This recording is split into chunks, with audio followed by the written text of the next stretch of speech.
Sans surprise, Umaro Sissoko Embalo sera candidat à la présidentielle en Guinée-Bissau le 30 novembre prochain. Dans le même temps, le chef de l'État assume avoir ordonné le départ précipité d'une délégation de la CEDEAO qui avait pour mission d'apaiser la crise politique. Quand une mission de la CEDEAO, des Nations Unies, de l'Union africaine vient dans un pays, elle vient avec une feuille de route et le président de la République du pays d'accueil valide ce document. Notre pays a ses règles.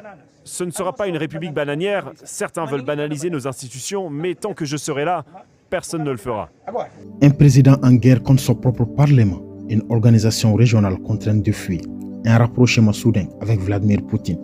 Mais que se passe-t-il vraiment en Guinée-Bissau? Depuis plusieurs mois, Umaro Sissoko Embalo, chef d'État imprévisible et stratège militaire, multiplie les décisions radicales. Dissolution du Parlement, répression politique, tension croissante avec l'opposition.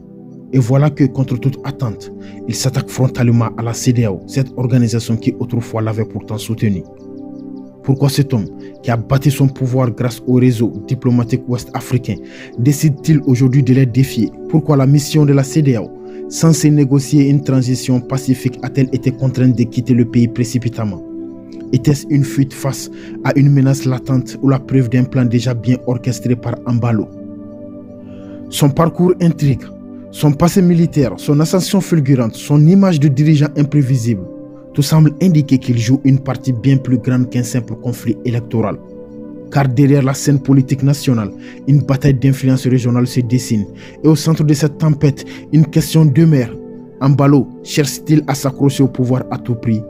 Ou est-il l'homme d'un agenda plus vaste, dicté par de nouveaux acteurs internationaux? À peine une semaine avant ce bras de fer avec la CEDEAO, Embalo rencontrait Vladimir Poutine. Hasard du calendrier ou manœuvre calculée?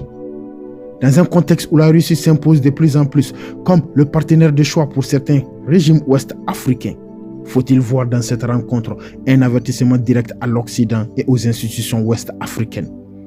Cette vidéo vous plonge au cœur d'une crise où se mêlent enjeux nationaux et lutte géopolitique entre trahison, stratégie occulte et ambition dévorante. Voici l'histoire d'un chef d'État qui a choisi de braver les règles du jeu et peut-être de les réécrire à son avantage.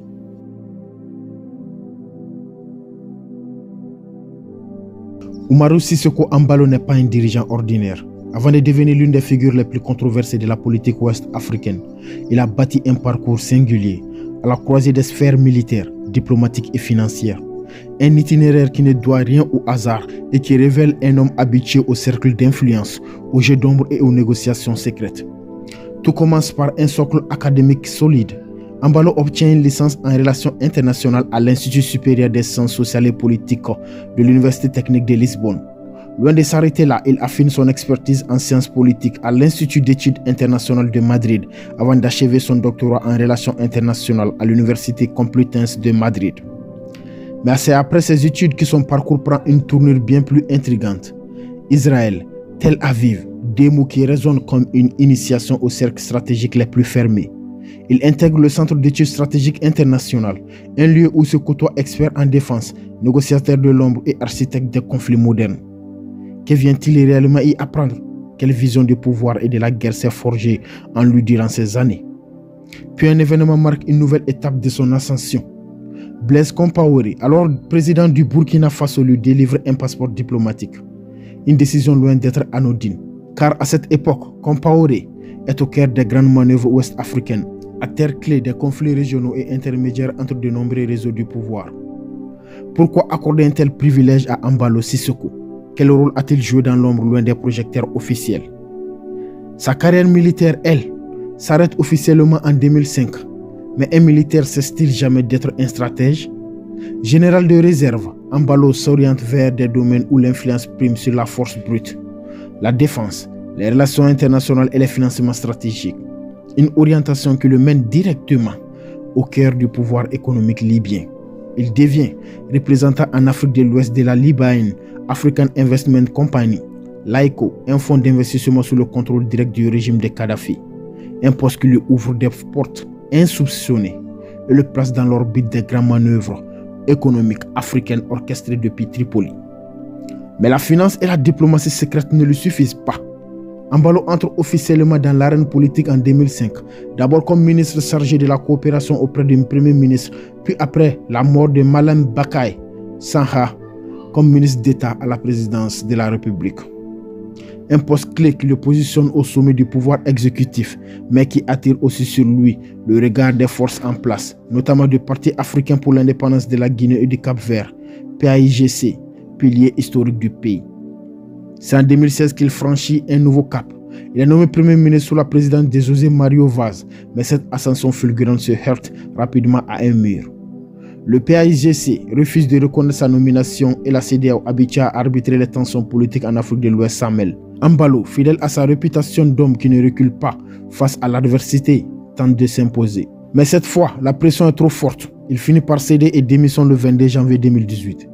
Cette démission marque-t-elle la fin de son ambition politique ou n'est-ce qu'un repli stratégique, une façon d'attendre le bon moment pour frapper plus fort?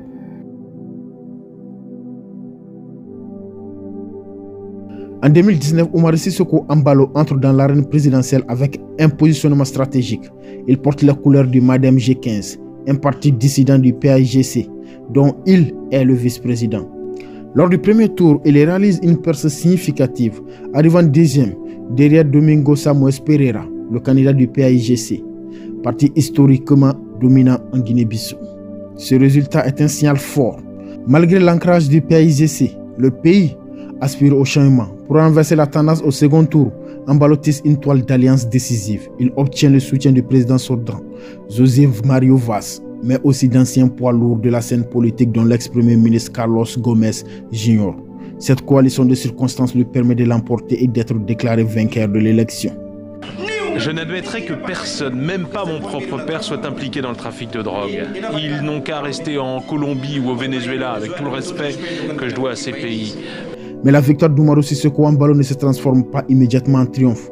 Son adversaire Domingo Simão Pereira refuse de reconnaître les résultats et porte l'affaire devant la Cour suprême, invoquant un vice de forme lié à l'absence d'un procès verbal officiel de la Commission nationale électorale CNE. Le pays entre alors dans une période d'incertitude où décisions judiciaires et pressions politiques se croisent dans un jeu de pouvoir complexe. La CEDEAO, acteur incontournable des arbitrages politiques en Afrique de l'Ouest, s'emploie à désamorcer la crise. Après plusieurs semaines de rebondissements et d'imbroglio juridiques, la CNE confirme à nouveau la victoire d'Embalo le 4 février 2020. Pourtant, la reconnaissance institutionnelle tarde à venir. Les tensions montent. Embalo décide alors de prendre les devants et de forcer son destin. Le 27 février 2020, il organise une investiture anticipée, non pas dans un cadre officiel, mais dans un hôtel de Bissau, sous haute protection militaire. Autour de lui, un cercle restreint de figures politiques et de soutiens loyaux. Une scène inédite qui rappelle les prises de pouvoir marquées par la force et l'audace. Cette cérémonie tenue dans l'urgence n'est pas immédiatement reconnue par les institutions internationales, ce qui laisse planer une incertitude sur la légitimité de son autorité. Dans la foulée, il limoge le Premier ministre Aristide Gomes, qui dénonce aussitôt une tentative de coup d'État. La tension atteint son paroxysme lorsque l'Assemblée nationale tente une riposte en nommant son président, Cipriano Kazama, chef d'État par intérim. Mais la situation est explosive. L'armée prend le contrôle des principales institutions et met la pression sur les opposants.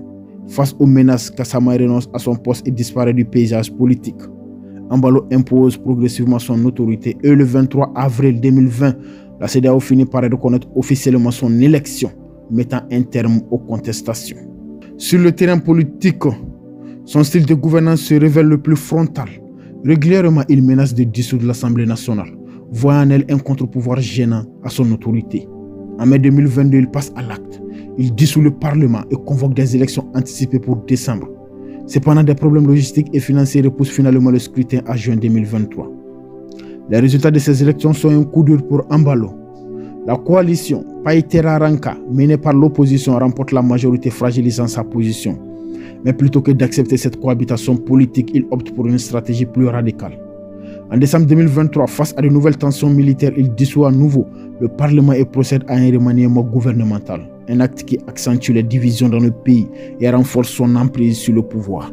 Pour mieux contrôler l'appareil sécuritaire, il s'octroie personnellement les portefeuilles de l'intérieur et de la défense, envoyant un message clair: il ne compte pas se laisser affaiblir par les équilibres politiques traditionnels. À l'international, son style dérange autant qu'il fascine. Son approche autoritaire des institutions, son passé militaire et ses alliances tissées dans l'ombre en font une figure imprévisible sur la scène ouest africaine. Ses relations avec la CEDEAO restent ambivalentes. Tantôt il s'en sert comme levier, tantôt il s'en méfie. Son pragmatisme le pousse à renforcer ses liens avec des acteurs extérieurs, notamment la Russie, la Turquie et certains pays du Moyen-Orient, tout en restant attentif aux dynamiques régionales. En Guinée-Bissau, son avenir demeure incertain. Son pari politique est risqué. En verrouillant les institutions et en consolidant son pouvoir par la force, il prend le risque d'attiser de nouvelles tensions internes. Mais si son parcours nous apprend quelque chose, c'est que Sissoko Embalo est un homme qui ne recule jamais face à l'adversité. Reste à savoir jusqu'où il est prêt à aller pour maintenir son emprise sur le pays.